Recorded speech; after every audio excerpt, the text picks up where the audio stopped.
But I still love music, and I still love writing songs. It was still a passion, much as it was when I was 14, 15. You're doing it for the fun of it. And I went back to that. I went back to doing it for the love of it.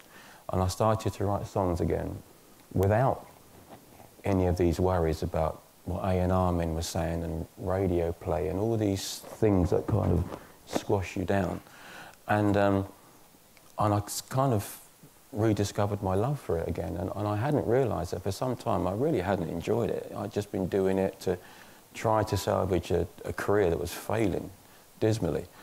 And I think without all that pressure, I started to write from the heart again, you know, things that I just genuinely loved rather than that I was being guided into or advised to do. And as soon as I did that, it was not only more fun and more enjoyable, but it was heavier and much darker than I'd done before. And anyway, I ended up making an album called Sacrifice, which was a very different animal to anything that I'd done before.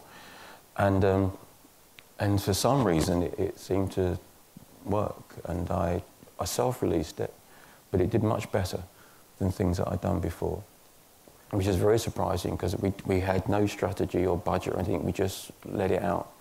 I think the internet was creeping in by this time. And the thing that was most important to me was I was doing what I wanted to do. Again, I wasn't listening to anybody. Nobody was talking to me, so it wasn't. And I just suddenly do you know what it felt like? When I first started to do it, I was definitely on a road. I could see it very clearly, and I knew where I was going and what I wanted to do. And I've described it often, that the success was so sudden.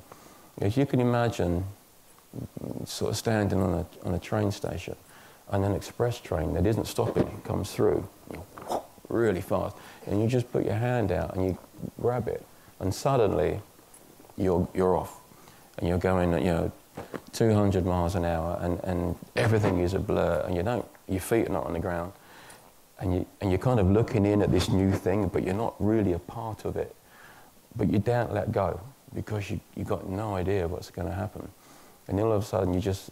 A few years later, you lose your grip and you fall off and you tumble along and you're all beaten up and bashed about, and that's where you start to find out where you've got to. Because up until then, you've got no idea. You're just being taken along. And I did 2 world tours in the first years, having never done any real gigs at all. You're suddenly... I've met Brian Ferry twice. Both times in toilets, doing different TV shows. So you're suddenly bumping into people in the toilet, which are like legendary. You go, oh, hello. And it's just a bit weird. And anyway, sometimes it all falls off. But then I was lost. I started to listen to advice, and you wander off this road that you had seen so clearly before. And with that Sacrifice album, it was as if I accidentally stumbled back across it again. And I suddenly felt comfortable. And I knew what I was doing again. And I think most importantly, my attitude was good again. I wasn't making music to try to salvage the career or to try to get on radio. I was making music that I really, really loved. And as soon as it went out the studio door, it would do what it was going to do. It would take its chances. But my bit was good. It was... honourable is the wrong word, but it had integrity. It was just what I wanted to do. It was honest. With no thoughts about commercialism. And I've got a massive problem now with thinking commercially to such a degree that it happened on Splinter, but only once with the new album. When I'm working on a song, if I start to think, well, that'll sound good on radio, I erase it. And I don't, and it sounds silly, and I'm not bullshitting it. I got such a thing about the state I got into before, why I was thinking that way.